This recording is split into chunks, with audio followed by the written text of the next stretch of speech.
Welcome back to Ask Allison. Here's today's question.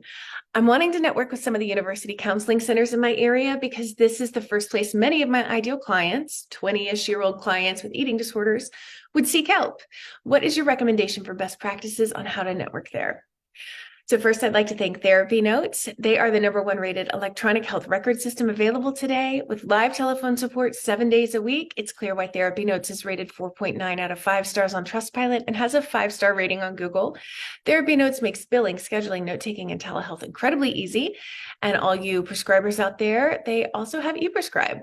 If you're coming from another EHR, TherapyNotes makes the transition incredibly easy, importing your demographic data free of charge so you can get going right away.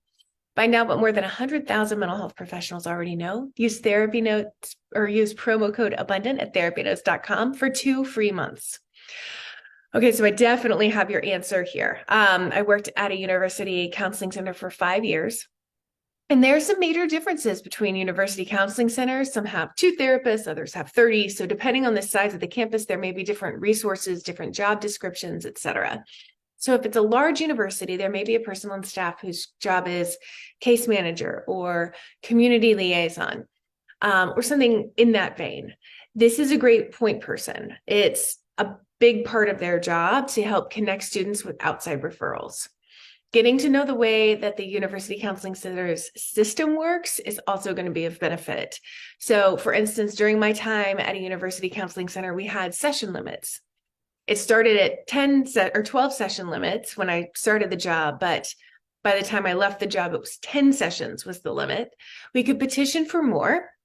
And as the eating disorder team leader, I was constantly petitioning for more sessions because eating disorders aren't typically resolved in a couple months. But my team and I were responsible for taking on the same number of clients every week as all of our other colleagues who were working with shorter term clients.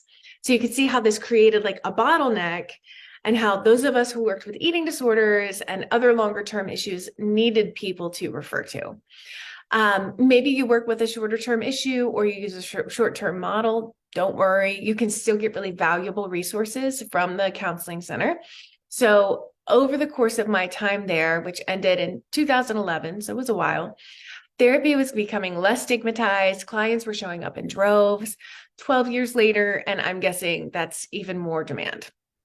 So there were several years when I was there that we were on a very long wait list by the end of September. So I'm talking like it's September 26th, and the person I just saw for an intake is on a 6-month waiting list, right? Oof. Those with less risk were added to the very back of the line. We triaged it. We all hated it, knowing that the things that these people in the back of the line were coming in for had the potential to get much worse for them, or they may resolve that issue by the time they get a phone call from us telling them they can come in, and they would probably have a negative view towards therapy since they never got in the door. We would much rather refer them to somebody that we trusted in the community. Getting your foot in the door may mean reaching out to the case manager and asking about the process to get on the referral list. We used that list multiple times a day. There were a lot of us, and we were always referring out. It may mean attending a professional's open house. We held these at my old workplace, and I felt so much more confident referring students to people I had chatted with. It might mean grabbing lunch with a staff member who shares your niche. I got tons of referrals after doing this when I moved to Seattle and networked with the local college counseling center eating disorder therapists. It might mean providing a training if your niche isn't represented among the staff members.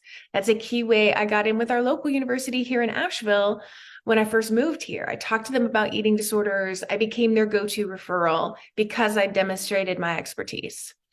It almost never includes mailing them cards and a generic letter of introduction. I know that feels safest, but I'm sorry, it pretty much never works.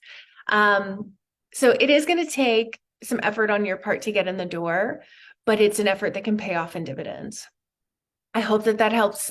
If you love working with college-age students, I strongly recommend that you connect with these local university counseling centers. It is a win-win-win for everyone involved. I know that there are other university counseling folks here with different experiences. please feel free to share in the comments if you're in a university setting right now and you need people to refer to and you want to tell people how to do that easier to become a referral source. This week's free worksheet is 5 ways to get referrals from college counseling centers. Download that for free in the link in my bio, and I'll talk to you later.